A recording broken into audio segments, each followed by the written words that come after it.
Hey everybody, it's Matt. Welcome to another episode of The Health Couch. Today I have Nedra Glover Tawwab, owner of Kaleidoscope Counseling here in Charlotte, North Carolina, and I'm super excited to talk about this topic today because it hits a personal aspect of my own life that I know that needs to be addressed in a lot of people's lives.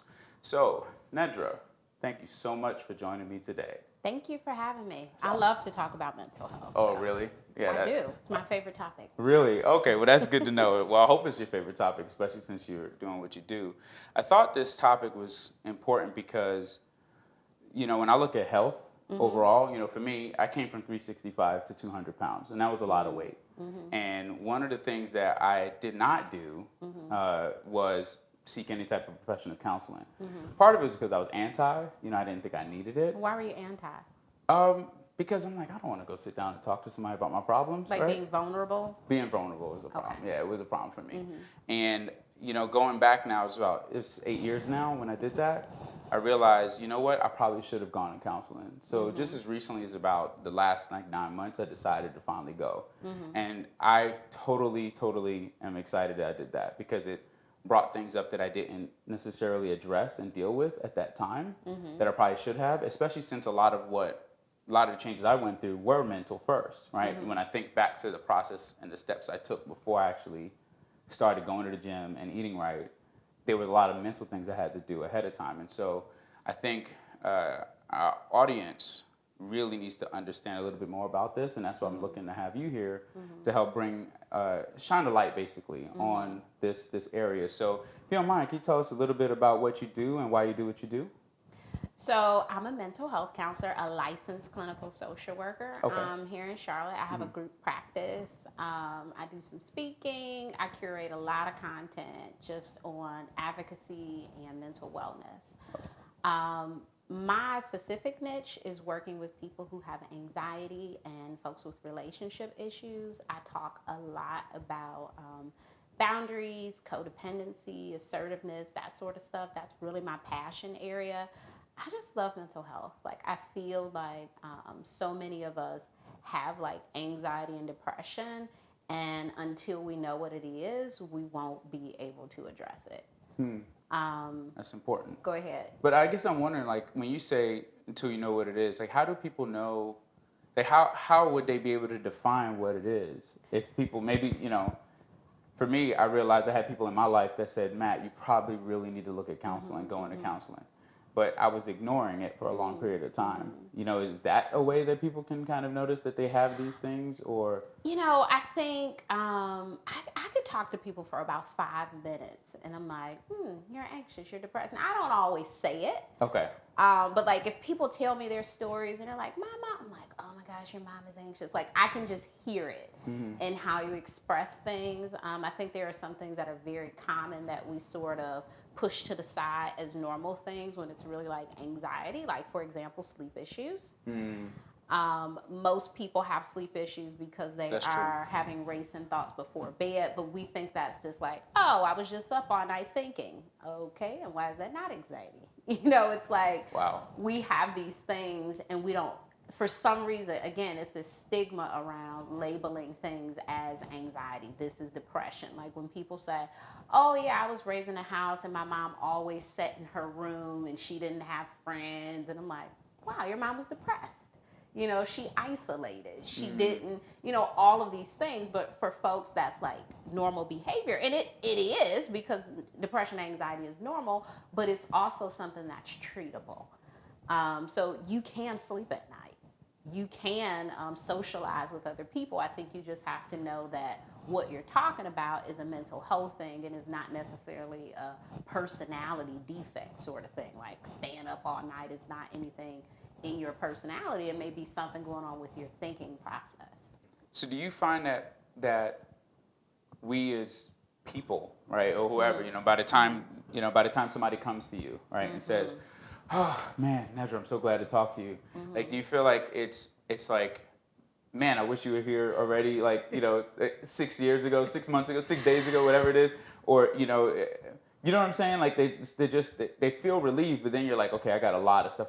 We have a lot of stuff to work on right now to kind of get you through, because they're looking for a quick fix, right? So I give you a great example, and I'm wondering if maybe let me clarify my question, right? So for me, when I finally went to a counselor, Mm-hmm. I think I was kind of looking for a quick fix. Like I walked in the door and I was like, look, I'm gonna drop my money. I got We 2 gotta- sessions. We got, yeah, exactly, right. That's it. We're gonna get it resolved. And after the first session, I realized, oh, okay, I got a lot of things that I really need to work through. I sometimes have people who seek a quick fix, Okay. especially if, like some companies will say, oh, you have EAP services. We have 6 visits. You can go see a counselor for free, this sort of stuff. Mhm. And people really think like, oh, 6 sessions, I'll be cured. And I'm like, well, you've had this issue for 12 years. I don't know if Right. 6 sessions Right. would be enough to, or if it's somebody with childhood stuff, it's like, okay, so you were born and you were born into chaos. Yeah. But yeah. you want me to fix you in a month. That's, maybe 4 visits once a week. That's a tall order. And That I is think a really tall order. it's a very tall order. And I think when you, kind of map it out to people in a way like, let's talk about what's realistic and what's not realistic. It's not realistic for you to be here forever, right? Right. But let's say that you'll be here for as long as you need to. And we'll know what that time frame is because you'll start to feel better. And you'll start to come in and it'll be like, hey, I feel better. This has improved. Mm-hmm. That time frame is different for everybody. Mm-hmm. I can't say, it'll be 6 weeks, it'll be 6 months. It might be 6 years for you. I don't know. Mm-hmm. It's based on your adaptation to, the stuff we're talking about, you implementing this stuff, and, how things are shaping up in your life. It's no one size fit all sort of thing. I think that's important what you just called out. You called out a lot of great things. I think one of the things that you really call out in the whole statement is really like there's no one size fit all, right? Mm-hmm. And I find that we have a Netflix mentality on things. It's Yes. like, I just want it right now, Absolutely. and you're going to another human, Mm-hmm. no matter if it's who it is, but you are going to another human, which is a counselor. Absolutely. And they're not just going to all of a sudden just a well-trained counselor. I'm assuming it's not going to all of a sudden flip it on. Okay, you like Netflix, pick a movie, Mm-hmm. and then all of a sudden you're fixed. Mm-hmm. I think knowing that you're going through a journey, not Mm-hmm. necessarily it's not the destination isn't the counselor. Mm-hmm. It's almost like you're bringing the counselor on this journey of wellness, like getting better, Mm-hmm. right? And you're like, hey, come walk with me. Because for me, I did think I was going to be with the counselor for a couple sessions and be done with it. Mm-hmm. Then I went through another phase where I was like, oh, you know what? It'll probably be like a couple months and I'm good. But it's been 7 months now. And sometimes people leave and come back. Right, and I've reduced my sessions Mm-hmm. like tremendously because I just don't need as much. But I think it's good to hear like that's normal to first off, it's normal to not first off, it's normal to go in and you're like, okay, feeling like you could just fix it quickly. But it's also normal to know that hey, it doesn't fit everybody, right? There's no set time, no box. You just kind of have to work through it. And I'm wondering if people understood that up front, would they be more willing and open to jump into counseling?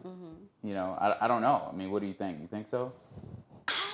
I think the biggest hindrance to people actively seeking counseling is not wanting to be vulnerable, and then also cost. But there are a lot of costs associated with not paying for counseling. Like that's not a cost. That's true. That's a benefit. Like That's if true. if you think of the profit and losses, that's a profit. That's not Wow. that's not a loss to you at all to say, okay, here's I don't know, $130, $150, $85. I mean, shoot, you can find some folks for $30. It benefits you tremendously to put that money into yourself instead of working from this deficit of over-functioning, being mentally unwell, and losing in other areas. I don't think we see the benefit because we're so focused on, oh my gosh, that's how much it is. Oh, I got to take 1 hour, Right, or right. all of these things. When I hear people say like, I'm not ready, I don't want to open up, and it's like, you still have to deal with this thing every single day that you make the choice not to deal with it.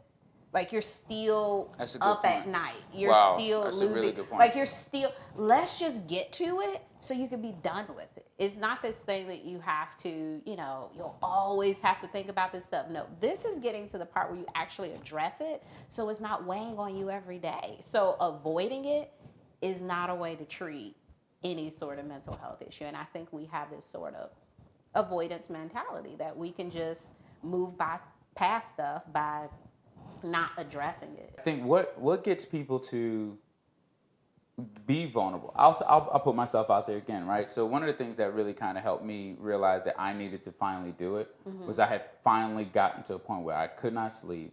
I was breaking down. My communication with my wife was just not where it needed to be.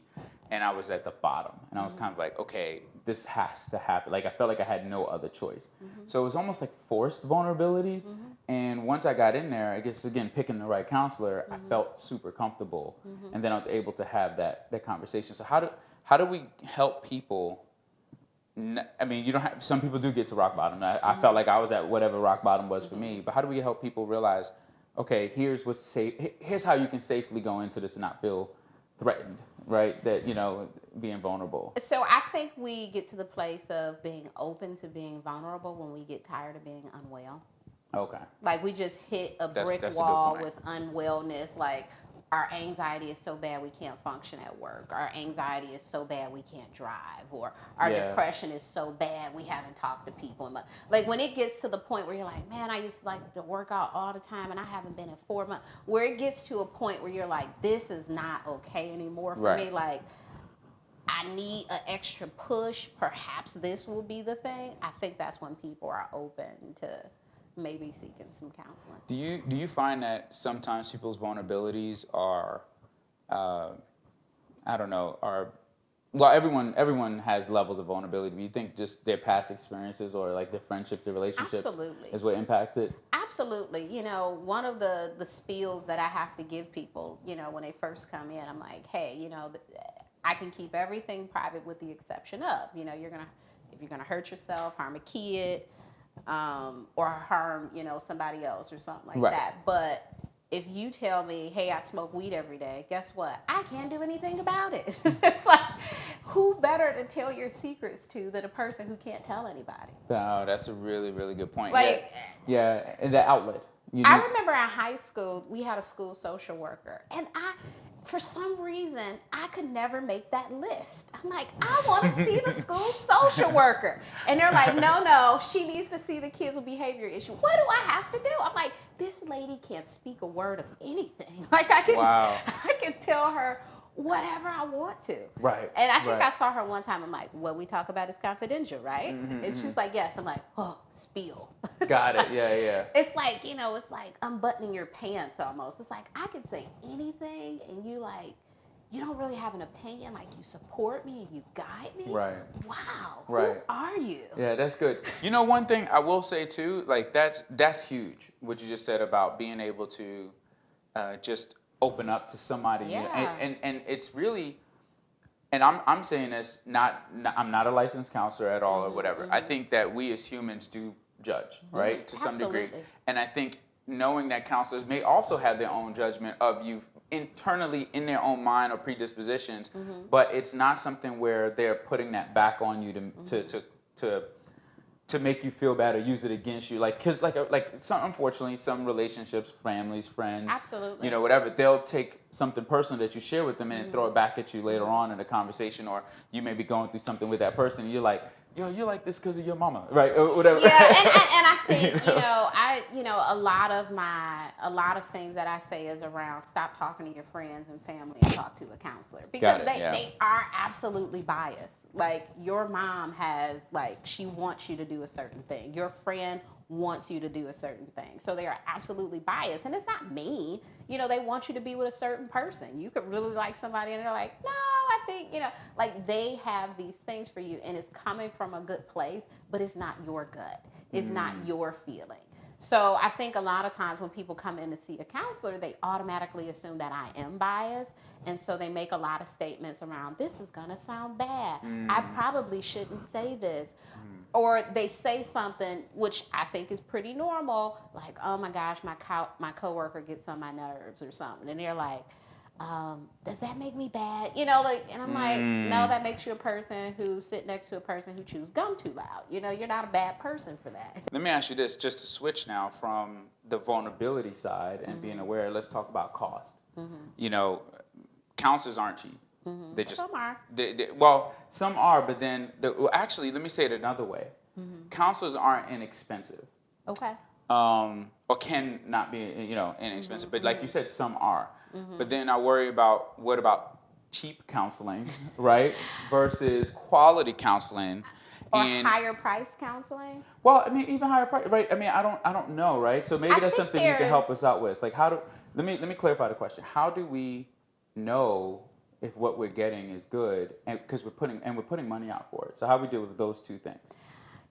like I help people find counselors a lot. I get a Okay. lot of DMs. My friends call me, and I look at a few things. I look at your picture.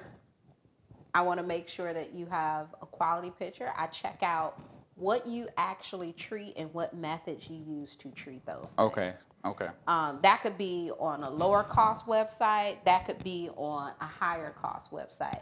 I pay attention to, do you answer your phone? There just things like that.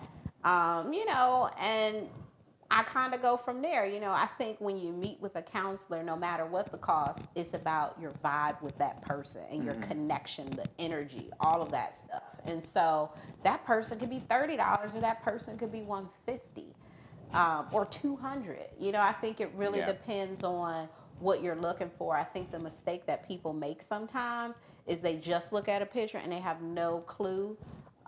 Or they take a referral from someone and that person is not good for them. So I think you have to do a very good job of understanding what your issues are and finding a counselor that in their write-ups exactly says what your issues are and not trying to make them fit what you want them to be because you like the person or something. Or because you like the price. Or because you like the price. Yeah. Because some things, you're going to be priced out of. And that's okay. That doesn't mean that you have to see that person. Maybe there's somebody else. But, if you really want it, you'll pay for it. And I certainly have that issue with folks sometimes where they're like, oh, my God. And I don't have a lot of availability. And so I'm like, yeah, so this is what I have. And, people seem to make it work. And it's, it works out. That's good. And I think with the cost, too, as well, and I'm saying it's not knowing 100%, right, how it all works. Mm-hmm. But I know for me, I pay cash for my visits. But I do know that counselors do take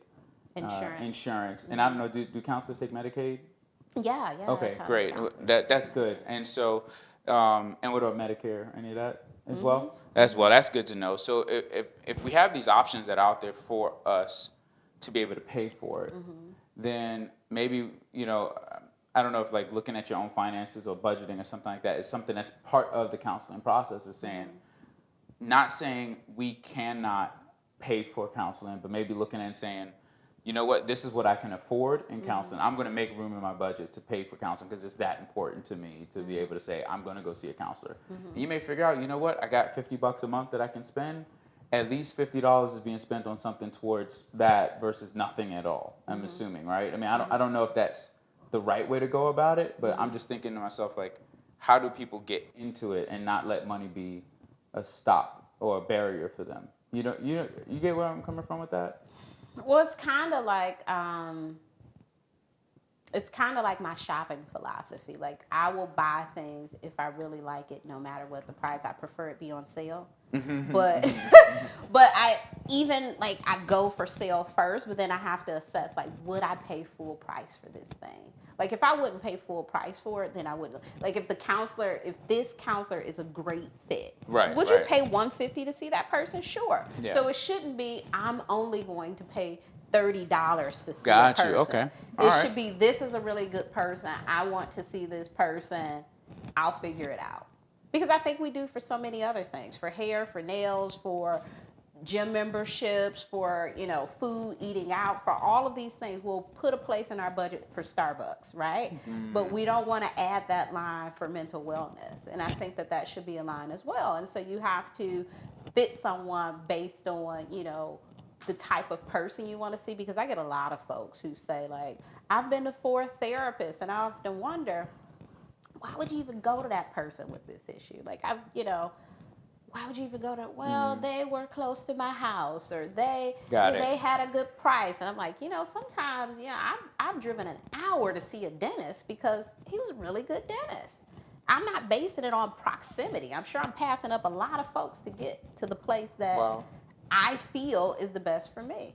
That's a really good point. So it's like, why do you think we marginalize mental health so much? Because I think we think that is not as important as it is. I think we think it's like, like something we could do. But I think that with counseling, what people fail to understand is most of your progress is dependent on your connection to your therapist. Got it. So Right. you could have a therapist who has all these awesome techniques and certifications and does all of this stuff and it not be helpful for you because you don't connect to that individual.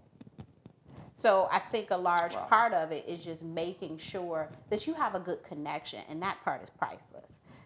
So I tell people now, like, hey, I feel like you can lose the weight, but who you are won't catch up to you mentally for a while. You don't lose the weight brain. No. That's a good point. You don't lose the weight. No, you don't. And that takes so much longer. Like, I feel like in late 2016, which is a full 6+ years from when I was done losing the weight, or just almost 6 years, was when I finally felt 200 pounds. Like, mentally, like 200 pounds. Is that pretty common from what, Absolutely. I think when people lose a significant amount of weight, a lot of the conversation in therapy is around self-worth, self-esteem, healthy habits, relationships, because let's face it, sometimes people are in relationships with you because you are the friend who always listens, because of your weight. You have, like barriers to dating and these sort of things. But once you lose weight, guess who's the party girl? It's like you're this whole new person that people have to sort of, like you said, your wife has to adjust to that. And so there is some shifting that happens with, weight loss. So it's very common for folks to come in and talk about weight. But, I sort of treat, weight issues as eating disorders. Okay. In that it's still an eating disorder, it's just an overeating sort of thing, or a habit of eating too often, or however you want to put it. I think it's one of those things that a lot of things you see with people with anorexia and people with bulimia, you also see with people who may be obese or overweight. I'm so glad you touched on that, like anorexia and bulimia. Like I had the opposite problem, right? Or the opposite challenge, was I was large and I had to lose weight. Do you mind going a little bit deeper into that? But I think, most of those things have to do with control. I mean, you're exercising your control, like I can do what I want, like I have this complete freedom, but it's still you being able to control this thing in a very opposite way from somebody who's trying to control it. And I don't have to put stuff in my body. You're like, I can put whatever I want to in my body. So there are still some of the same. I've never heard of that like that before. Underlying sorts of things that I think occur that we don't necessarily connect, but I think that's a commonality in many things that we face. I think sometimes people think of, weight to me is kind of relative. I always tell people I'm the biggest person in my family, and they laugh, ha ha ha ha ha. But my mom and my sister are very small, and so they're like, "Oh, you're getting big." Yeah, honestly, when you made that statement to my mom, I was like, "You're not the biggest person in your family." Right? I am. Wow. But I think that, they still have weight issues. Like if one of them gets to 130 pounds, it's like, I have to control this weight. So it's that same sort of thing of overeating, undereating. People have a thing with food. It is not necessarily always about weight. It's about mentality. Yeah. And I think people at most stages have self-esteem, self-worth, eating issues, body image issues. No matter what size you are. I mean, I've talked to some small people who hate, they think their arms are too big, or they think their legs are too, and it's like, really? Yeah. No, it's, it's like this, we have this thing with our bodies, whether we're, eating too much or eating too little, I think is, it's like a thing. One other last thing I wanted to touch on is children. How can we help our kids, either the kids we have ourselves, of course, you have kids, I have kids, but then also, just teenagers, children, when it comes to mental health. Like, if I were to think back to my own childhood, overall I had a great childhood, right? But I definitely can look back and say, okay, I wish I would have done this at the age of 13, 14, 15. Is that something that you get into much? I think the biggest thing that adults could do for kids is listen to them talk. I Okay. think so many times adults sort of become adults and forget that they were kids, and they're, or sometimes some adults don't have kids, but we were all kids, right? That's how we got to be adults, and so you know what it feels like to have these experiences. And so when kids try to talk to you about them, or you have some indication that something is brewing, I think it's very important to allow them to talk openly and trying not to be judgmental and allowing them to make mistakes, or supporting them in the right direction and that sort of thing. But I think what happens is we're so we've kind of grown into this society of shielding kids from stuff instead of them teaching them how to deal with it, right? Like, hey, that's a good point. if this happens, this is how you can address it, versus like, no, you can't be around this thing. It's like they're in the world, like they're around That's this a good stuff. So teach them, maybe some things, but ultimately they should be able to think for themselves, and hopefully, because you are an example, you listen to them, they're able to process it, talk, like you're a mentor. Like basically that's what a parent is to me. Like, that's a good point. you're a mentor. Like, is it almost fair to say that like parents are almost your kid's first counselor? sure. I mean, today I was telling you, like, I was outside gardening with my 4-year-old. That's right. Yeah. And we ran into some bug issues. And it's this thing, it looks like a caterpillar. It's like this long, it's thick, and it's green. And my instinct was, go in the house, get your husband, girl. So, so I went in the house, and he's like, you can do it. He like pumps me up. Yeah. And I was like, come on, we're going to go outside and get it. We're girls. And she's like, yeah, we got this. So we went outside. I had a broom and a dustpan, and I got it. We threw it across the yard. And then there was a grasshopper. And I was like, I don't know if we could get it. She was like, we can do it. We're girls. And, like, she took on what I was teaching her, because now she believes, like, girls can do anything. And she tells me all the time, like, you're stronger than dad. Like, you're... And I'm like, yeah, I am mentally. Right. That is good. I can think really hard. I think strong. Right. But I can't lift. Right. No, yeah. But I try to just like mentor her in that way, and like teach her. Like, she'll say, like, this is girl stuff, and I'm like, no, it's like people stuff. And then she'll say, oh, it's people stuff. Or even with the strong stuff, I'm like, no, dad is just as strong as me. But her first belief was, men are stronger, they're bigger. So just saying, like, women can do stuff too, come on, let's conquer it, that sort of stuff. It's mentoring. It's showing her that you are capable of all this stuff you think you're not capable of. Look, girl, we did it. So just showing them, that you can do tough stuff. You can survive hard things. That first day of school, guess what? It happens one time. You'll be in the 6th grade for the first day one time. It's not forever. So let's talk about it. Yeah, that was tough. What can you do different tomorrow? Not like, here's what you need to do. Because I think that's the parenting way. This is what you need to do. And it's like, well, what are your thoughts? What do you think is a good step? That's important. That's really important. I appreciate you saying that. I think, and the reason I want to make sure we touch on the kids is that kids become adults, and then we end up in your office. And so, absolutely.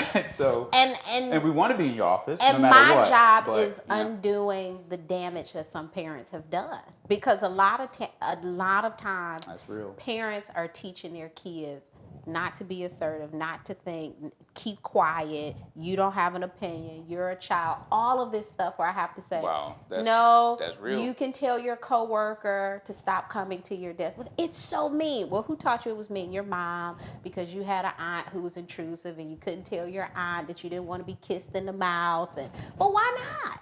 Why can't you say to an adult, hey, please don't kiss me in my mouth? It's like, why can't you say these things? Like, there's a way to say them, and that's where the mentoring comes in. Like, if you feel like your body is uncomfortable with someone, this is how you say it to someone. And that's good. But if you're uncomfortable, it's okay to be uncomfortable and leave a situation. I don't care who it is. If I make you it's okay to be uncomfortable and express that to people, because I don't want you to be in uncomfortable situations, but stay there because you think you're being mean. That's it, man. I don't know. It's just mind blowing. It's mind blowing the level of accommodation that we do for people that all of a sudden puts an inconvenience in our own lives Absolutely. is unbelievable. It's That's scary when you really think about what that means. we carry these messages like forever, and we will, talk about stuff that we were taught that does not work for our life. It doesn't work for our life, but we're like, kids should da da da, or I should da da da da, and it's like, but you seem so conflicted with living in that way that you were taught to live. Why are you trying to do it? And when we really get to breaking this down, it's like, I don't even know. Like, it's no benefit for me. Like, you have to figure out your own stuff. And sometimes it's not going to be acceptable to anybody. Is it against the law? Is it, there are some things where it's like, okay, no, you should not do that. That's against the law. But there are other things like, you don't have to clean your house every day. I mean, sometimes I have to tell people that. You do not have to clean your house every day. It's almost like it's a level of freedom. Yeah, it's a level of freedom. It's like, freedom. Well, my mom cleaned her house every day. She also was a stay-at-home mom, and you work. Like the circumstances are different. The standard is different. So how are you keeping up with someone who, like, now you have 2 jobs? Like, you don't have to do that. Like, it's okay to hire a housekeeper. No, you have to clean your own house. Where's that rule? Like, we have all of this stuff that we come up with, and it's not our stuff, it's everybody else's. This has been an awesome conversation, and I really appreciate this because for me, it was very eye-opening for me, and hopefully, I know it's definitely going to be eye-opening for the people who are watching this or listening to this on podcast. And I definitely want to have you back on to get deeper into some other conversations. Okay. If possible. Thank you so much. Really appreciate this. I love talking about this stuff. You do? We can just like control, just a little Janet Jackson. Because we got to talk about that control